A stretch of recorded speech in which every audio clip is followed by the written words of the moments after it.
la salida de la cuarentena, porque en realidad la pospandemia todavía no sé si siquiera empezó. ¿Por dónde empiezo a decir que estamos haciendo casi todo mal? Y empezá por donde Primero, creo que parezca, a ver. Primero, creo que el tema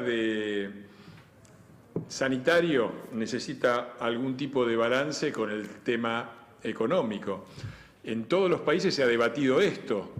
El presidente planteó Noruega y Suecia están diciendo, los suecos diciendo, fuimos demasiado atentos a la economía y poco tendríamos que haber sido más estrictos en la cuarentena. Y los noruegos, planteados como el otro ejemplo, cuarentena estricta, están diciendo, se nos fue la mano, dañamos innecesariamente la economía. En ambos casos se necesitaba un equilibrio que el gobierno no ha tenido, ha priorizado absolutamente la parte sanitaria y no ha logrado solucionar ni siquiera ese problema, por muchos motivos, porque más allá de la cuarentena, vos tenías que prepararte para que la cuarentena fuera la menor posible y por lo tanto tenías que controlar los accesos de miles de personas que llegaron en enero y febrero desde China, alrededor de 20.000 personas a Ezeiza, no se hizo. Tenías que comprar respiradores, los compraron las provincias, el Ministerio de Salud, que ahora es ministerio, lo único que hizo fue incautar lo que compraron las provincias de Cambiemos, Mendoza y Jujuy. Había que comprar testeos, preparar un programa de testeos para empezar a salir razonablemente ahora. Tampoco se hizo. O sea, no se preparó y además se administra la cuarentena como si fuera un recurso infinito. Yo escribí justamente en La Nación, en mitad de mayo, un artículo cuyo título creo que es muy sintético. Dice, la cuarentena es un recurso escaso.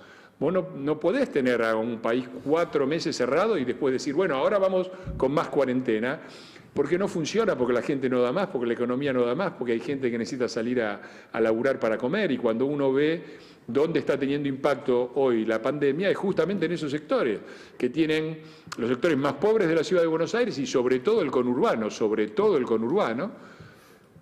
que tienen condiciones sanitarias más débiles, pero también son los que más necesidad tienen de salir para ganarse el mango. Si tuvieras que hacer una propuesta económica para salir de esto, porque evidentemente hay que empezar a generar empleo otra vez, como se pueda.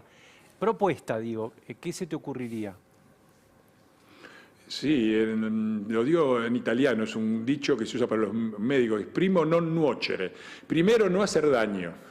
Ajá. Y me parece que este gobierno sigue haciendo daño, expropiaciones, más impuestos, toda la locura y toda la parafernalia que están usando y que lo único que hace es daño, es perjudicar a toda posibilidad de que la Argentina productiva salga. Este concepto de que vamos a salir con el gasto estatal, a ver, es el 5%, es una quinta parte de lo que puede aportar al sector productivo. Entonces, están haciendo daño todos los días con sus declaraciones, están haciendo daño todos los días creando inestabilidad jurídica. ¿Qué necesidad hay ahora de avanzar con una reforma de la justicia habiendo otras prioridades? Me parece que lo primero que debería hacer el gobierno es dejarse de hacer daño. Y lo segundo es tomar algunas medidas. Yo, modestamente, como diputado, presenté un proyecto hace ya 20 días, y ya bastante tardío, proponiendo que a partir del día 121 de cuarentena el Estado no te cobre más impuestos, porque si tienen 4 meses, vos sos laburante y te tienen 4 meses sin poder salir a trabajar, o sos una empresa y te tienen 4 meses cerrada, no te pueden seguir cobrando impuestos. El Estado tiene que prever en la ecuación de más cuarentena, después de 4 meses de cuarentena, la cuarentena más larga del mundo, que no te puede cobrar más impuestos, una cosa básica, porque el impuesto se transforma en confiscatorio, no lo pagás con tu trabajo y con lo que producís, lo pagás con tus ahorros, si sos un laburante, y lo pagás con tu capital si sos una empresa, y bueno, son miles los casos de empresas que están cerrando. Fernando, es un panorama aterrador. Fernando, ¿lo ves al presidente Alberto Fernández un poco rehén de lo que exige el Instituto Patria, con todo lo que significa para el kirchnerismo, como modelo de gobierno, o pensás que también eso forma parte de un acuerdo previo con Cristina cuando lanzaron la fórmula? Las dos cosas. Me parece que este gobierno se basa sobre todo en un pacto de impunidad. Fue un gran pacto de impunidad de alguien que decía que la presidenta y Néstor habían sido corruptos pero él no se había enterado y decía que la presidenta era culpable de un pacto de impunidad justamente con Irán por lo del AMIA y que después aceptó ser el candidato. Ese pacto de impunidad está muy claro de entrada. A mí me asombra que haya gente inteligente que parece enterarse ahora. Así que sí, por supuesto. Y lo que veo que funciona es la agenda de Cristina. No, por eso digo, Porque a lo mejor el decís, presidente quiere ir para un lado y Cristina le marca la cancha y lo vive corriendo. Cada vez que el presidente se corre al centro, tiene que dar 2 pasos después para atrás para explicar por qué se corrió. Caso Venezuela, por ejemplo. El presidente no ha sido nunca en toda su vida otra cosa que un operador. Nunca ha sido una persona con liderazgo y con fuerza política propia. Ha sido un operador de lo que ha tenido a mano.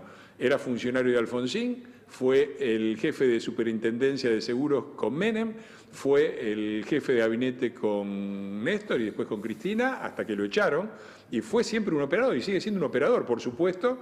Es un operador puesto ahí para conciliar la rama pragmática del peronismo, que siempre se presta, ¿no?, al kirchnerismo. Lo hemos visto durante 12 años. El kirchnerismo nunca tuvo mayoría en la Cámara de Diputados y Senadores. Durante los 12 años se le prestaba esa mayoría al Partido Justicialista.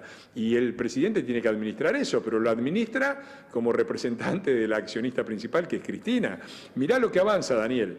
Avanza la reforma judicial, un absurdo, en este momento un disparate absoluto que tengamos que estar discutiendo este tema, y está claro por qué, por el apuro de cerrar todas las causas lo antes posible, antes que se venga la elección del 2021, que no saben cómo le va a ir.